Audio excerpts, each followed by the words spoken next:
Name is Patel Manisha. आज हम हिंदी पढ़ने के लिए उपस्थित हुए हैं। हिंदी के अंदर पहले वीडियो में हमने चैप्टर 2 न्याय मंत्री में पहला भाग देख लिया था। उसमें हमने देखा था कि सम्राट अशोक न्याय मंत्री की नियुक्ति के लिए परदेशी का वेश धारण करके वो निकल जाता है और वो एक दिन संध्या के वक्त शिशुपाल के घर आ पहुंचता है और वहां पर शिशुपाल के घर आकर दोनों के बीच बातचीत होती है न्याय को लेकर। तो उस वक्त शिशुपाल कहते हैं कि अगर मुझे न्याय का अवसर मिले तो मैं बता दूं कि न्याय किसे कहते हैं। यानी शिशुपाल का मानना था कि न्याय करते वक्त हमें भेदभाव नहीं करना चाहिए, चाहे राजा हो या रंग, दोनों के लिए न्याय एक समान होना चाहिए। यानी इस तरह की दोनों के बीच बातचीत होती है और फिर बाद में दूसरे दिन सम्राट अशोक वापस महल चले जाते हैं और थोड़े दिनों के बाद सिपाहियों को उनके घर भेजा जाता है और उन्हें दरबार में बुलाया जाता है और उसके बाद उन्हें न्याय मंत्री पद पर नियुक्त किया जाता है और उन्हें सम्राट अशोक की जो राज मुद्रा की जो अंगूठी थी वो उन्हें देकर न्याय मंत्री पद पर नियुक्त किया जाता है। उसके बाद हर तरफ सब लोग खुश ही खुश थे। राज्य के अंदर हर तरफ चर्चा हो रही थी कि जो न्याय मंत्री है वो बहुत अच्छा न्याय करता है। तो इस तरह से हर तरफ न्याय का डंका बजा हुआ था। यहाँ तक हमने देखा था। आगे देखते हैं। अब आगे की कहानी हम देखेंगे कि चारों तरफ न्याय मंत्री से सुप्रबंध और न्याय की धूम मच गई। सुप्रबंध यानी अच्छी, यहाँ पर शब्दार्थ है। शब्दार्थ देखते हैं। सुप्रबंध यानी उसका अर्थ होता है अच्छी व्यवस्था।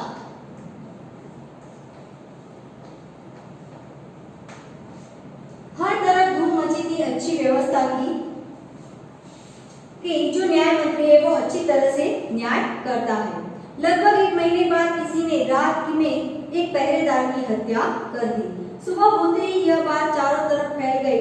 लोग बड़े हैरान थे। शिशुपाल की तो नींद ही उड़ गई। यहाँ पर 1 महीने के बाद किसी ने पहरेदार की हत्या कर दी थी।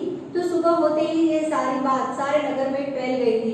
तो यहाँ पर ये सारी बात सुनकर जो शिशुपाल थे उनकी तो नींद ही उड़ गई थी। उन्होंने खाना पीना छोड़कर अपराधी का पता लगाने में रात दिन एक कर दिया।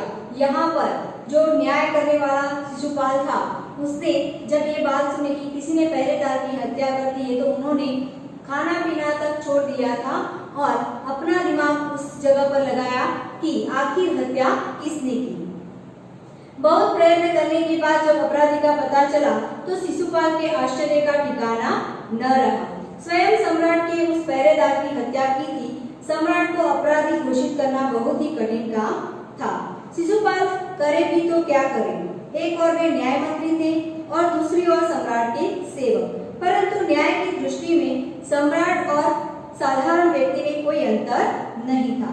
यहाँ पर शिशुपाल कहते हैं कि जब शिशुपाल ने खोजबीन की कि किसने इसकी हत्या की है तब जाकर उनको पता चलता है कि स्वयं सम्राट ने ही उनकी हत्या की। तो उन्हें अपराधी कैसे ठहराया जाए, क्योंकि वो जानते थे कि वो स्वयं न्याय मंत्री तो थे लेकिन दूसरी ओर सम्राट अशोक के सेवक भी थे, क्योंकि सम्राट अशोक राजा थे, इसलिए राजा को अपराधी ठहराना बहुत मुश्किल काम था।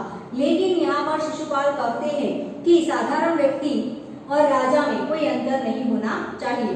अगर वो अपराधी राजा है या सामान्य व्यक्ति है तो दोनों को अच्छी तरह से ही सजा मिलनी चाहिए, यानी उन दोनों के लिए सजा एक ही होनी चाहिए। अगले दिन शिशुपाल दरबार में पहुंचे। सम्राट अशोक सिंहासन पर बैठे हुए थे। आते ही उन्होंने शिशुपाल से पूछा, अपराधी का पता चला? न्याय मंत्री ने साहस पूर्वक कहा, जी हाँ, चल गया। यहाँ पर अगले दिन शिशुपाल राज दरबार में जाते हैं और वहां पर सम्राट अशोक कहते हैं कि अपराधी का पता चल गया। तब न्याय मंत्री कहते हैं साहस पूर्वक, यानी अपनी सारे जो साहस होती है शक्ति इकट्ठा करके कहते हैं कि जी हाँ, पता चल गया। तो फिर उसे उपस्थित करो। उपस्थित यानी हाजिर।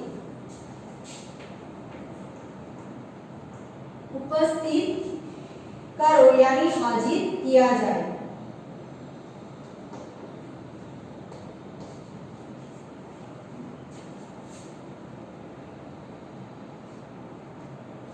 हाजिर करो। तो फिर उसे उपस्थित करो। न्याय मंत्री कुछ रुके, फिर अपने उच्च अधिकारी को संकेत करते हुए बोले, धनवीर इन्हें गिरफ्तार कर लो, मैं आज्ञा देता हूँ। यहाँ पर न्याय मंत्री पहले सोचते हैं, फिर अपना न्याय सुनाते हुए कहते हैं उच्च अधिकारी, यानी उनके उच्च ओहदे पर जो व्यक्ति था उसे आदेश देते हुए कहते हैं कि धनवीर इन्हें गिरफ्तार कर लो, मैं आज्ञा देता हूँ। संकेत सम्राट की ओर था। संकेत यानी इशारा। संकेत इसका मतलब होता है इशारा।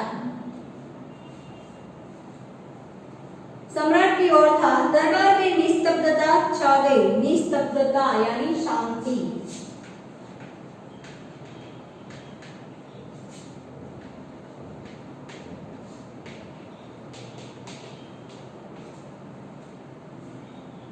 दरबार में हर तरफ शांति छा गई। अगर शिशुपाल की जगह पर कोई दूसरा व्यक्ति होता तो वो राजा की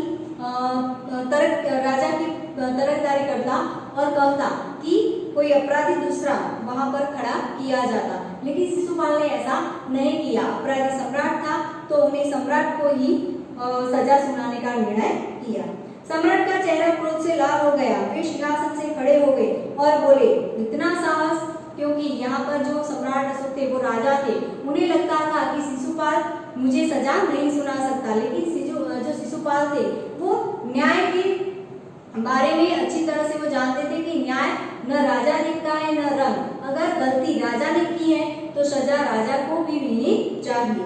तो यहाँ पर राजा गुस्से से लाल हो जाते कि तुम्हारा दुस्साहस कैसे हुआ कि तुमने मुझे अपराधी ठहराया।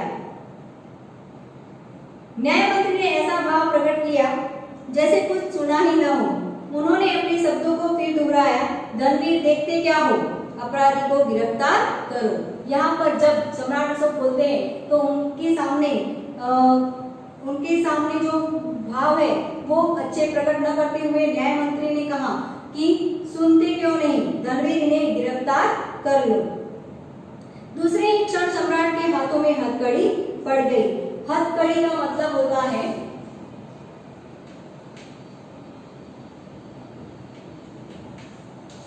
हथकड़ी यानी अपराधी के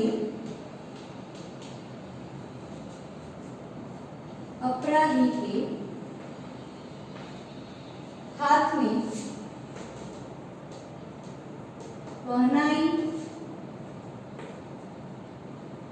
पहनाई जाने वाली जंजीर।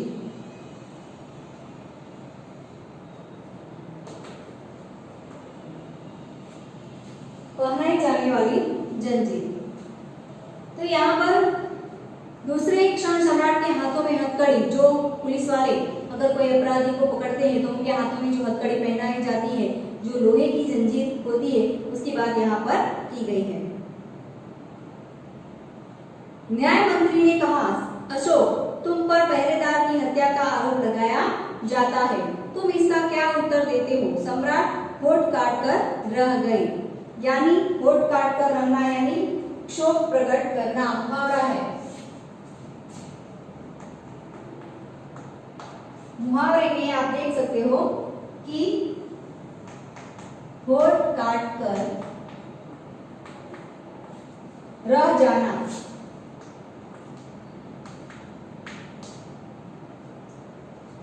उसका अर्थ होता है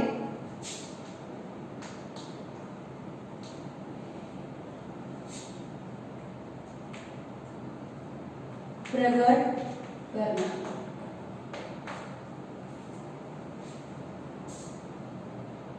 न्याय मंत्री ने फिर पूछा, तो तुम अपराध स्वीकार करते हो? हाँ, मैंने उसे मारा अवश्य है, पर उद्दंड था। यानी यहाँ पर उद्दंड का अर्थ होता है अविवेकी।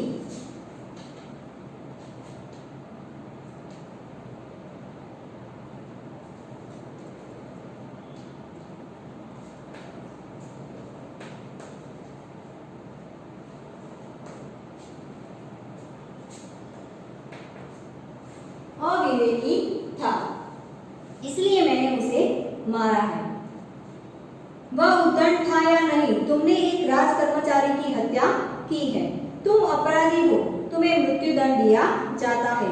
न्याय मंत्री ने निर्णय दिया। यहाँ पर न्याय मंत्री कहते हैं कि तुमने अपराध किया है, सामने वाला उद्दंड था, अविवेकी था, जो भी था, लेकिन तुमने एक पहरेदार की हत्या की है, इसीलिए तुम्हें मृत्यु दंड दिया जाता है। सभा में सन्नाटा छा गया। न्याय मंत्री का निर्णय सुन सम्राट ने सिर झुका लिया। सिर झुका लेना मुहावरा है, सिर झुका लेना।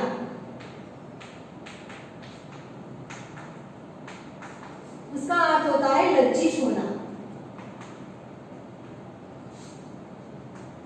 लज्जित होना। तो स्वयं शिशुपाल की परीक्षा में सफल हो गए थे। सम्राट का हृदय ऐसे व्यक्ति को पाकर गदगद हो रहा था। गदगद होना।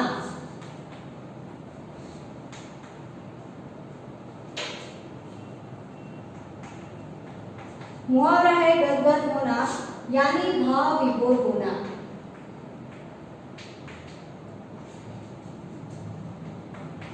भाव विभोर होना, यानी सम्राट अशोक ने पहले ही ये विचार देखकर शिशुपाल को न्याय मंत्री नियुक्त कर दिया था, यानी वो उनकी परीक्षा में पास हो गए थे। लेकिन जब उन्होंने ये निर्णय किया तो ये निर्णय सुनकर भी सम्राट अशोक भाव विभोर हो गए। तभी न्याय मंत्री का संकेत पाकर एक कर्मचारी सम्राट अशोक की सोने की मूर्ति लेकर उपस्थित हो गया। न्याय मंत्री खड़े होकर कहा, सज्जनों, यह सच है कि मैं न्याय मंत्री हूँ और यह भी सच है कि अपराधी को दंड मिलना चाहिए, परंतु अपराधी और कोई नहीं, स्वयं सम्राट है।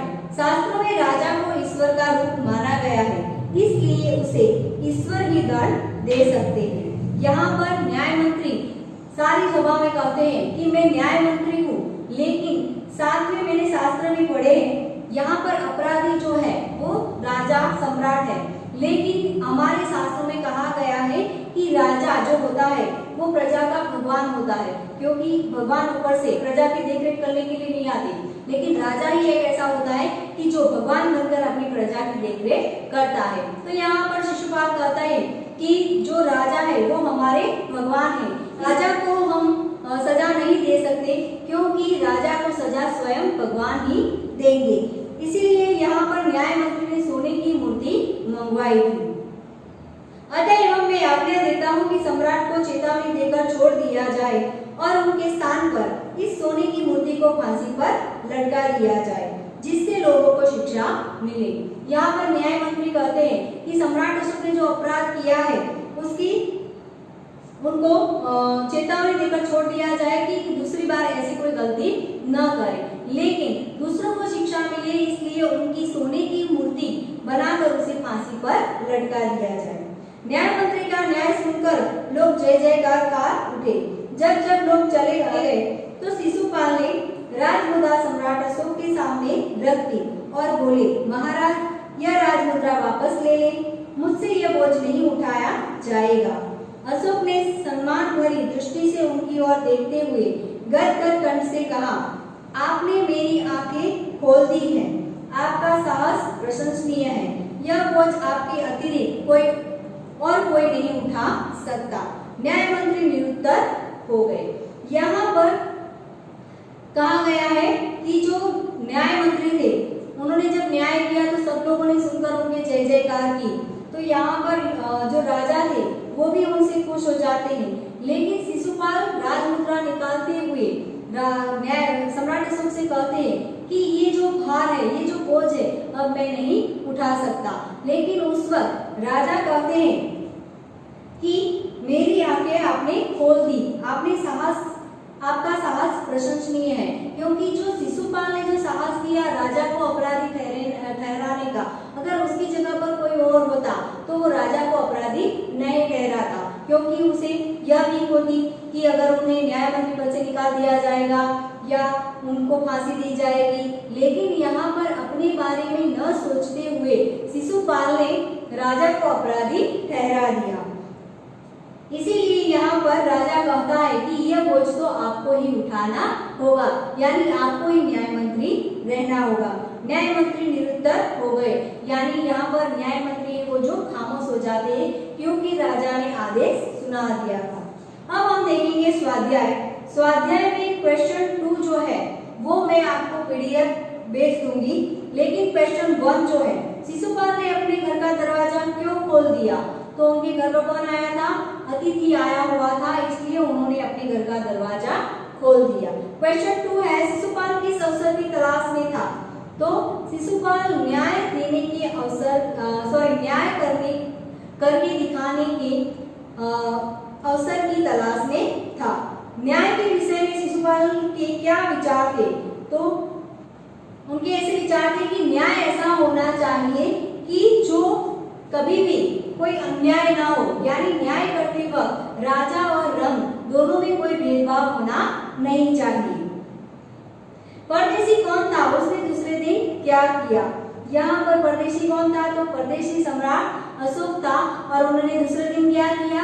उन्होंने दूसरे दिन शिशुपाल का धन्यवाद करके विदा ली। सम्राट अशोक ने शिशुपाल को राजमुद्रा क्यों दी थी? तो यहाँ पर न्याय मंत्री नियुक्त करने के लिए सम्राट अशोक ने शिशुपाल को राजमुद्रा दी थी। राज्य में न्याय के विषय में परिस्थितियां कैसे बदल गई? यानी राज्य में न्याय के विषय में परिस्थितियां कैसे बदल गई? तो सबको जो डर था वो अब डर खत्म हो गया था, क्योंकि न्याय मंत्री कौन था? शिशुपाल था। वो अच्छी तरह से न्याय करता था, इसलिए हर तरफ शांति ही शांति थी, क्योंकि अब न्याय को लेकर किसी को कोई चिंता नहीं थी। पहरेदार की हत्या होने पर शिशुपाल की स्थिति कैसी हो गई? यहाँ पर पहरेदार की हत्या होने पर शिशुपाल की जो नींद है वो उड़ जाती है, और उन्होंने खाना पीना छोड़कर अपना पूरा ध्यान पहरेदार के हत्यारे को ढूंढने में लगा दिया था। अपराधी का पता चलने पर शिशुपाल ने क्या किया? यानी अपराधी का पता चलने पर शिशुपाल ने सम्राट अशोक को गिरफ्तार करने का आदेश दे दिया। निम्नलिखित विधान कौन कहता है, क्यों? यह मेरा सौभाग्य है। तो कौन कहता है? शिशुपाल कहता है परदेशी से, क्योंकि परदेशी जो था वो अतिथि के रूप में आया हुआ था, इसीलिए यहाँ पर शिशुपाल कहते हैं कि अतिथि हमारे घर आए हैं, यह हमारा सौभाग्य है। दोष निकालना तो सुगम है, परंतु कुछ कर दिखाना कठिन है। यहाँ पर परदेशी जो है वो शिशुपाल से कहते हैं, क्योंकि न्याय करना कोई सरल बात नहीं है। ब्राह्मण के लिए कुछ भी कठिन नहीं है, मैं न्याय का डंका बजाकर दिखा दूंगा। यहाँ पर शिशुपाल परदेशी से कहते हैं कि न्याय करना कुछ कठिन बात नहीं है, क्योंकि ब्राह्मण के लिए कोई ऐसी बात नहीं होती जो कठिन हो, और मैं न्याय करके दिखा दूंगा। तो तुम अपराध स्वीकार करते हो? यहाँ पर शिशुपाल सम्राट अशोक से कहते हैं, क्योंकि सम्राट अशोक ने पहरेदार की हत्या की थी।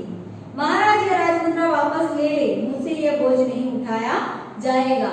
यहाँ पर जो शिशुपाल है वो सम्राट अशोक से कहते हैं, क्योंकि न्याय करने में बहुत कठिनाइयां आती है, इसलिए वो कहते हैं कि मैं ये बोझ नहीं उठा सकता। विरोधी शब्द दीजिए। परदेशी, स्वदेशी, आदर, अनादर, अपराधी, निरपराधी, सुप्रबल, कुप्रबल, गिरफ्तार, रिहा, स्वीकार, अस्वीकार। उसके बाद ये समानार्थी शब्द दीजिए। अतिथि तो मेहमान, सुगम वो सरल, कठिन मुश्किल, हैरान चकित, निस्तब्धता यानी शांति, निरुत्तर तो खामोश या न जवाब देना। सोचकर बताइए, जो क्वेश्चन 6 है सोचकर बताइए, वो आपको आपके आधार पर आपकी सोच क्या है उसके अनुसार आपको ये 3 क्वेश्चन आपको लिखने हैं। आगे क्वेश्चन 7, न्याय मंत्री के रूप में शिशुपाल को घोषित करते हुए सम्राट अशोक ने राजमुद्रा दी, इसका अर्थ है, क्या अर्थ होता है? तो 4 ऑप्शन दिए गए हैं, उसमें जो लास्ट वाला ड है यह तुम्हारे न्याय मंत्री होने की पहचान है। तो इस प्रकार हमने चैप्टर 2 न्याय मंत्री यहाँ पर पूर्ण किया। क्वेश्चन 2 जो है उसकी पीडीएफ में भेज दूंगी, और क्वेश्चन 6 सोचकर बताइए, वो आपको आपके मुताबिक आपकी सोच के अनुसार आपको आपकी नोटबुक में लिखना है। Thank you very much.